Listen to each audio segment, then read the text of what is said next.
Sir, आज जो दिव्य भव्य तुम्ही ऑफिसचा जो उद्घाटन केला त्याला तुम्ही लेडी मन्याड असे नाव दिले, त्याचा उद्देश काय? भागामध्ये अगदी माझं लहानपणापासून या ठिकाणी शिक्षण झालं, नंतर या ठिकाणी शिव होतो. या भागामध्ये प्रशासनातून मी ज्यावेळेस राजीनामा देऊन निवृत्ती घेतली त्यानंतर लोकांच्या शहरामध्ये मी पूर्ण वेळ राजकीय सामाजिक क्षेत्रामध्ये काम करतो. भारतीय जनता पार्टीमध्ये मी काम करत असताना लोकसभेची लढण्याची त्यावेळेस सूचना केलेली होती. त्यामुळं मागच्या 3-4 वर्ष हिंगोली लोकसभा क्षेत्रामध्ये बांधणी केली, परंतु पक्षाला काही अडचणी आल्या त्यामुळं संधी मिळाली नाही. परंतु आपण आता आयुष्यात सर्व्हिस नोकरी सोडून अशा वेळी आपण काम करत असताना आपण ज्या भागात लहानाचं मोठं झालो त्या लोकांचं काहीतरी आपण देणं लागतं, म्हणून या भागामध्ये आपलं उर्वरित आयुष्य, आपलं कामकाज, प्रशासनातला माझा 12 वर्षाचा अनुभव ही देगलूर, बिलोली, मुखेड, मुक्रांबाद ते उदगीरपर्यंत या पट्ट्यामध्ये पूर्ण या सीमावर्ती दक्षिण महाराष्ट्राच्या पट्ट्यातल्या भौगोलिक, सामाजिक, सांस्कृतिक त्या सर्व भागाची इथल्या समस्यांची मला जाण आहे. म्हणून आपल्यातल्या कुठलेही पवित्र, मग ते घर असो, ऑफिस असो, त्याला आपण सांस्कृतिकदृष्ट्या नदी, नाले, डोंगर यांचे पवित्र असं नाव देतो. म्हणून आपल्या भागातली जी जीवनवाहिनी आहे, मुख्य नद्या ज्याच्यावरती शेतकऱ्यांचं आयुष्य अवलंबून आहे, जी या ठिकाणी खळखळून वाहते, जी भविष्यात त्यावरती अनेक प्रकल्पांतर्गत या भागामध्ये जलसिंचनाचं मोठं प्रस्ताव उभारणार आहे, अशा लेंडी आणि मन्याड या 2 नद्याच्या संगमच्या या पट्ट्यामध्ये यांच्या खोऱ्यामध्ये नदीच्या हा भूभाग वसलेला आहे. म्हणून पवित्र असं नाव या ठिकाणी या कार्यालयाला दिलेलं आहे. हे कार्यालय सर्वांसाठी, गोरगरीब, शेतकरी, दिव्यांग, दलित, ज्यांना कुणाला शासनाच्या छोट्या छोट्या अडचणी, कामं किंवा माहिती हवी असेल या ठिकाणी ती उपलब्ध करून देण्याची व्यवस्था आम्ही करणार आहोत. तरुणांसाठी CMEGP असेल, PMEGP असेल, स्टार्टअप असेल, मुद्रासारखे असतील, प्रशासनात काम केल्यामुळे या सर्व योजनेच्या माध्यमातून आपल्या भागातला तरुण पुढे गेला पाहिजे, त्याला हाताला काम मिळालं पाहिजे. महिला बचत गटाच्या माध्यमातून असतील, दिव्यांगाच्या माध्यमातून असतील, या सर्व गोष्टींना हळूहळू आकार देण्यासाठी हे कार्यालय या ठिकाणी आपण उभारलेलं आहे.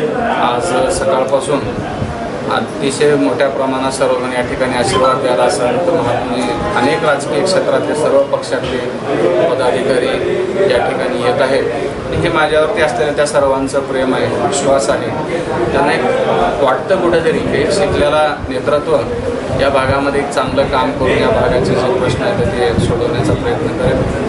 सर्व पक्षीय पदाधिकारी असतील, सामान्य कार्यकर्त्यापासून अनेक क्षेत्रातली, प्रशासकीय क्षेत्रातली लोक या ठिकाणी भेटी देत आहेत, शुभेच्छा देत आहेत. मलाही असं वाटतं की या पवित्र अशा कार्यालयातून लोकांच्या ज्या अडीअडचणी त्या गरजा येतात त्या सोडवल्या गेल्या पाहिजेत. त्या सोडवण्याचं व्यासपीठ या ठिकाणी कायम खुलं राहील म्हणून हे कार्यालय आम्ही या ठिकाणी स्थापन केले. सर, या माध्यमातून राजकीय भूमिका पुढे येणाऱ्या काळात पाहायला मिळणार आहे का? मी राजकारणात जाणार, लपून राहायचं काय? समाजकारण हे माझ्या नसानसात भिनलेलं आहे. त्यामुळं सामाजिक काम करत करत जर शेवटी जनता जनार्दन आहे, लोकांनी जनाधार कुणाला द्यावा हा त्यांचा हक्क आहे. पण आपण लोकांच्या सुखदुःखामध्ये वेगवेगळ्या योजनेच्या अनुषंगाने असतील आपण काम करणं हे प्रथम कर्तव्य आहे. स्थानिक स्वराज्य संस्था लागणार आहे, त्याच्या अगोदरच तुम्ही ऑफिस खोलला, तर तुम्ही स्थानिक स्वराज्य संस्थेमध्ये इलेक्शनमध्ये नाही, या शहरातल्या प्रत्येक गल्ली बोळ पदाधिकारी सर्वांचा माझा परिचित आहे. स्थानिक स्वराज्य संस्थेचा आगामी जो प्रवास आहे, नक्कीच एखादी संस्था आपल्या संस्थेत आपले पदाधिकारी राहणं, त्या संस्थेतल्या तुम्हाला अजूनही आठवतं आहे मी ज्यावेळेस मुख्याधिकारी होतो त्यावेळेस आणलेलेच प्रोजेक्ट आलेले, पुन्हा कुठला प्रोजेक्ट अजून तरी मंजूर झालेला नाही आहे. त्यामुळं वावगं काय, निवडणुका लागल्या तर कदाचित त्यात सक्रिय सहभाग माझा असणारच आहे. आपण शासकीय सेवेमध्ये राहिलेला आहात आणि या शहराशी तुमचा पूर्ण परिचय आहे, तर येणाऱ्या निवडणुकीसाठी आपली ही जय्यत तयारी अशी म्हणावी का? तयारीचं काय आहे, ज्यावेळेस आरक्षण सुटल्यानंतर घोडा मैदान तयारच आहे. त्यामुळं ही व्यासपीठ राजकारणाचं कमी, लोकांच्या सेवा या ठिकाणी. समजा एखादा दिव्यांग व्यक्ती आला, त्याला वाटलं की बाबा मला ऑनलाईन सर्टिफिकेटसाठी अर्ज करायचा आहे, तो आमचा माणूस करून देईल. एखाद्याला मुख्यमंत्री सहायता निधीमध्ये काम आहे किंवा एखाद्याला कुठल्या शासनाच्या योजनेचा GR पाहिजे, त्यातला माझा जो अनुभव अभ्यास आहे त्याच्या अभ्यासाचा या ठिकाणी त्याला फायदा होईल. या ऑफिसमधून राजकारण करायची गरज मला पडणार नाही आहे आणि राजकारण करण्यासाठी मला वेगळे काही प्रयत्न करायची गरज नाही. तर सध्याला तरुण पिढी जास्तीत जास्त बेरोजगार दिसते, त्याच्यावरती तर कोणी विचार करायला तयार नाही.